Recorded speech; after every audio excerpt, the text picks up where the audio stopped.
যখন তিনি বললেন কেমন ছিল স্বপ্নটা, আমি কিছুই বুঝতে পারছিলাম না আমার সাথে এগুলো কি হচ্ছে। আদৌ কি আমি স্বপ্ন দেখছিলাম নাকি বাস্তবেই ঘটছিল সবকিছু আমার সাথে, আমি বুঝতে পারছি না। আপনি কোন স্বপ্নের কথা বলছেন? কেন, তুমি তো ভালো করেই জানো আমি কোন স্বপ্নের কথা বলছি। এই বলে তিনি হাসতে লাগলেন। তার হাসিটা বেশ রহস্যময়। ভয় পেও না, মজা করছিলাম। নাস্তা রেডি, খেতে চলো। খাবার খাওয়ার সময়ও দেখলাম সে বেশ অদ্ভুত ভাবে আমার দিকে তাকিয়ে হাসছে। আমি বারবার নিজের চোখ আড়াল করছিলাম তার থেকে। কালকে রাতের ঘটনাটা আমি স্বপ্নই মনে করেছি, তাই অত একটা গুরুত্ব দিচ্ছি না বিষয়টাতে। কিন্তু এই মহিলার আচার আচরণে মনে হচ্ছে সবকিছুই বাস্তব। দেখতে দেখতে রাত হয়ে গেল।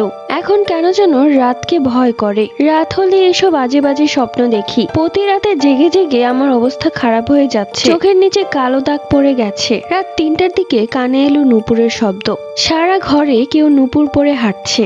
উঠে দেখার সাহসটুকু নেই আজকে। ভয়ে আমি জড়সড় হয়ে কম্বলের নিচে ঢুকে গেলাম। কিছুক্ষণ পর মনে হলো আমার রুমের ভেতর কেউ হাঁটাচলা করছে। আমি ওপাশ মুখ করে তাকিয়ে দেখলাম আমার সৎমা। সেই আগের দিন রাতের মতো চোখে নীল আগুন জ্বলছে। ভয়ানক এক দৃষ্টিতে আমার দিকে তাকিয়ে ঝুঁকে আছে। এটা দেখা মাত্রই চোখ বন্ধ করে আমি এক চিৎকার দেই। এরপর যখন চোখ খুলে তাকাই তখন দেখলাম ঘরে কেউ নেই। আমার চিৎকার শুনে ওই রুম থেকে বাবা দৌড়ে আসে, সাথে বাবার দ্বিতীয় বিয়ে করা স্ত্রী। কি হয়েছে সাভা, তুই চিৎকার করছিস কেন? খারাপ স্বপ্ন দেখেছিস নাকি? আমি দেখলাম বাবার পেছনে দাঁড়িয়ে থাকা বাবার দ্বিতীয় স্ত্রীর মুখে এক রহস্যময় হাসি। কি হয়েছে সাভা, তুমি কি ভয় পেয়েছো?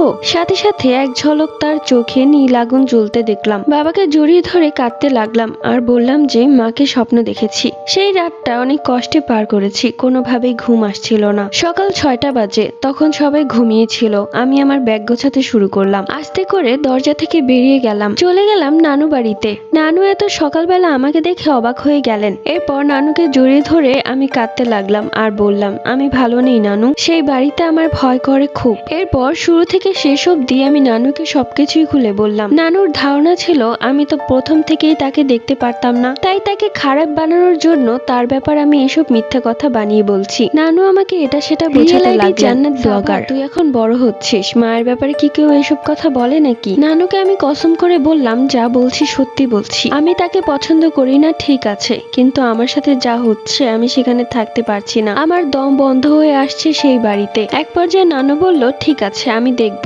আমিও তোদের বাড়িতে যাব এবং 2 রাত থাকবো তোর সাথে। নানুর সাথে কথা বলার মাঝেই বাবা নানুর নাম্বারে ফোন করে এবং আমাকে বকাঝকা করে না বলে চলে এসেছি তাই। বিকেলবেলা নানুকে নিয়ে আমি আমার বাড়িতে যাই। নানুকে দেখা মাত্রই আমার বাবার দ্বিতীয় স্ত্রীর মুখটা মলিন হয়ে গেল।